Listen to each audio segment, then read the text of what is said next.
Hello friend, good morning. আমি অনুভা, এডি ফ্যামিলিতে সবাইকে স্বাগত। আজ শনিবার আর এখন সময় কিন্তু সকাল 7টা। আর এখন থেকে আমি তোমাদেরকে সাথে নিয়ে আমার আরও একটা নতুন ব্লগ শুরু করলাম। আই হোপ আজ ব্লগটা তোমাদের একটু হলেও ভালো লাগবে। আজ কোজাগরি লক্ষ্মী পুজো, আর আমার পুরো ফ্যামিলিকে কোজাগরি লক্ষ্মী পুজোর অনেক অনেক শুভেচ্ছা আর অভিনন্দন জানিয়ে আজকের ব্লগটা শুরু করলাম।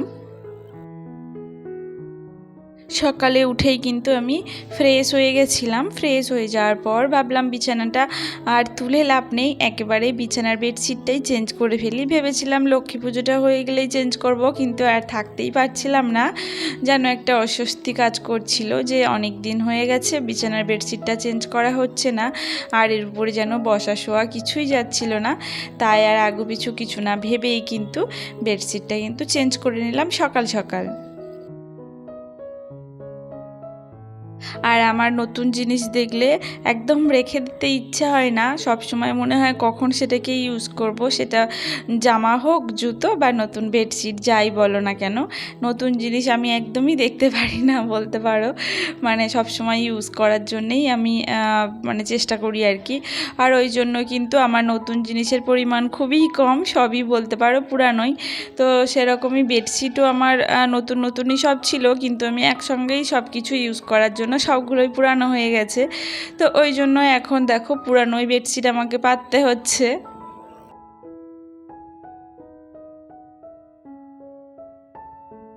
আর আজ তো লক্ষ্মী পুজো, আর আমারও বাড়িতে লক্ষ্মীনারায়ণ আছে। মানে আমার ঠাকুর প্রতিষ্ঠিত হয়েছিল লক্ষ্মীনারায়ণ। প্রতিষ্ঠা ঠিক বলবো না, প্রতিষ্ঠা করলে অনেকটা নিয়ম কানুন থাকে, যার জন্য কিন্তু প্রতিষ্ঠা হয়নি আমার ঠাকুর। মানে ওই উৎসব না মোৎসব কিছু একটা বলে, তো যাই হোক ওটাই হয়েছিল আর কি। যার জন্য কি আজকে পুজো করব, আর অবশ্যই আমি কিভাবে পুজো করি তোমাদের সঙ্গে শেয়ার করব, তবে পরের ভিডিওতেই। আর এই তো কথা বলতে বলতে কিন্তু আমার বিছানাটাও গুছিয়ে নেওয়া হয়ে গেল। আর বিছানা গোছানোর পর কিন্তু বিছানার যে বেডশিটগুলো তুলেছিলাম সেইগুলোই কাচতে দিয়ে দেব মেশিনে। আর নবমীর দিন থেকে কিন্তু আকাশটা বেশ মেঘলা মেঘলা করছে। আর আজ তো দুপুরের দিকে মানে পুরো আকাশটা অন্ধকার করে এসেছিল, যে এই বৃষ্টি নামে নামে অবস্থা। আর প্রতিটা পুজোই যেন একটা ভয় ভয় লাগছে যে বৃষ্টি হবে কিনা। তবে দুর্গা পুজোতে যে মানে বৃষ্টি হয়নি সেটাই অনেক ভাগ্যের ব্যাপার। আর লক্ষ্মী পুজোতে বৃষ্টি হবেও না, কেননা পুজোতে বৃষ্টি হওয়ার কোনো সম্ভাবনা নেই। যতই মেঘ করুক যাই করুক, ভগবানের প্রতি আস্থা আছে যে বৃষ্টি হবে না। তো যাই হোক দেখো, ওদিকে ওটা মেশিনে কাচতে দিলাম। তো মেশিনের কাজ করতে থাকুক, ততক্ষণ আমার কাজগুলো আমি করে নিই।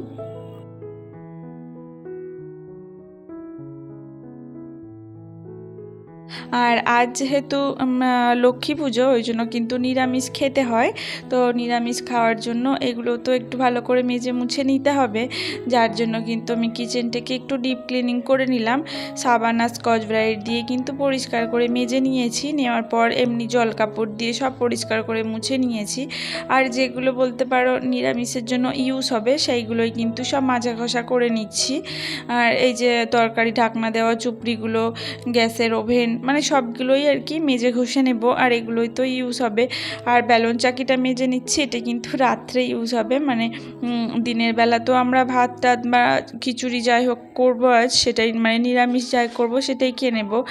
আর বেলন চাকিটা তো রাত্রে লাগবেও, যার জন্য কিন্তু এখন সকালে মেজে রাখছি যাতে শুকিয়ে যায় আর কি।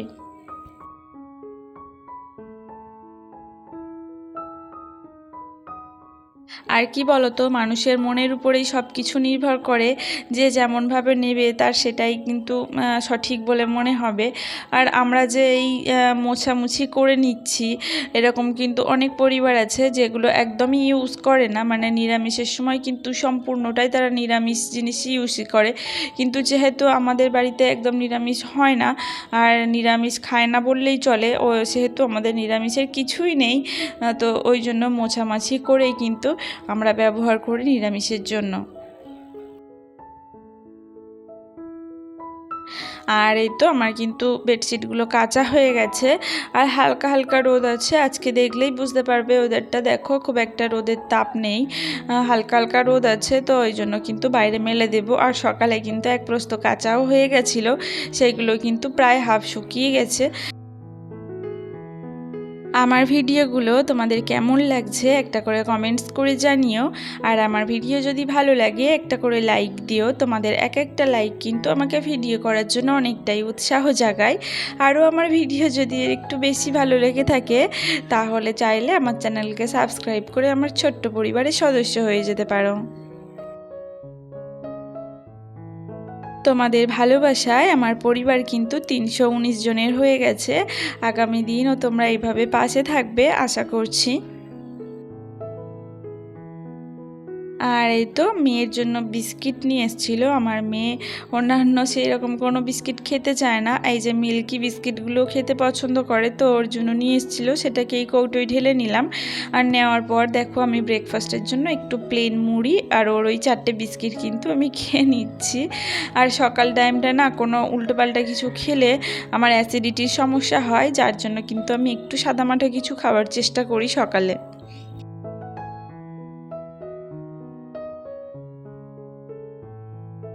আর এই যে চলে এসেছি, তারপর কিন্তু সিঁড়িগুলো পরিষ্কার করে ঝাঁট দিয়ে নিতে। আর এগুলো তো রেগুলার সেরকম ইউজ হয় না, ওই জন্য কিন্তু রেগুলার ঝাঁটপোছ করা হয় না। তো ভাবলাম আজ পুজোর দিন একটু পরিষ্কার করে ঝাঁটপোছ করে নিই। আর যেহেতু রেগুলার ঝাঁট দেওয়া হয় না ওই জন্য বেশ নোংরা হয় সিঁড়িগুলো। তো ঝাঁট দেওয়ার পর কিন্তু পরিষ্কার করে এগুলো মুছে নিচ্ছি।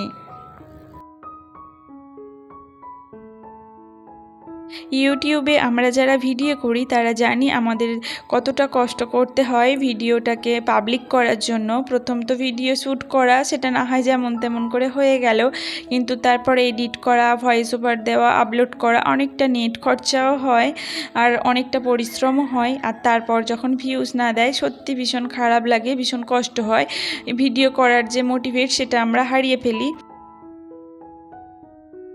তবে কি বলতো, ইউটিউবটা এমন একটা প্ল্যাটফর্ম যার যত বেশি ধৈর্য আছে তার তত বেশি টিকে থাকার সম্ভাবনা এখানে আছে। তো ওই জন্য এত তাড়াতাড়ি কেউ ধৈর্য হারিও না। তো আমি চাই যে আমাদের মতো হাউসওয়াইফরা কিন্তু এরকম ইউটিউবে নিজের একটা পরিচয় গড়ে তুলুক। আমাদের মতো হাউসওয়াইফরা বেশিরভাগ সময় কিন্তু অন্যের উপর ডিপেন্ডেন্ট, বিশেষ করে স্বামীর উপরে কিন্তু ডিপেন্ডেন্ট হয়ে থাকে। তো আমার এটাই ইচ্ছা যে নিজের উপরে নিজেই যেন আমরা ডিপেন্ডেন্ট হতে পারি, অন্তত কিছু করতে পারি এই ইউটিউব থেকে। তাই একটু ধৈর্য ধরে এই প্ল্যাটফর্মে টিকে থাকার অনুরোধ রইল সবাইকে। আর কি বলতো, আমার মনে হয় আমরা যেটুকু জানি, যা জানি সেটুকু নিয়েই আমাদের সন্তুষ্ট থাকা উচিত। কারোর পিছনে তেল দিয়ে কিন্তু নিজের পরিচয়টা করা একদমই উচিত না। আমিও মনে করি যেটা, যে আমি যেটুকু পারবো সেটুকু আমি নিজে করার চেষ্টা করব। আমি কখনো কারোর কোনো হেল্প নিইনি, আর ভগবান করুন যেন না কারোর হেল্প নিতে হয়। আমি যেরকম পারছি সেইভাবে কিন্তু ভিডিওটা করার চেষ্টা করছি।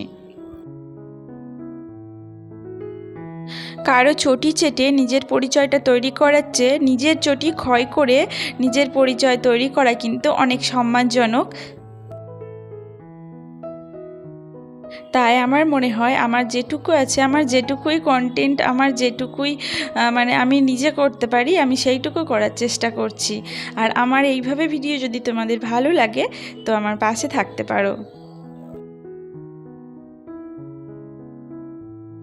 যাই হোক, কথা বলতে বলতে কিন্তু আমার দেখো সমস্ত কাজবাজ প্রায় কমপ্লিট হয়ে গেছে। আর এই যে আমি আজ বানিয়ে নিয়েছিলাম খিচুড়ি।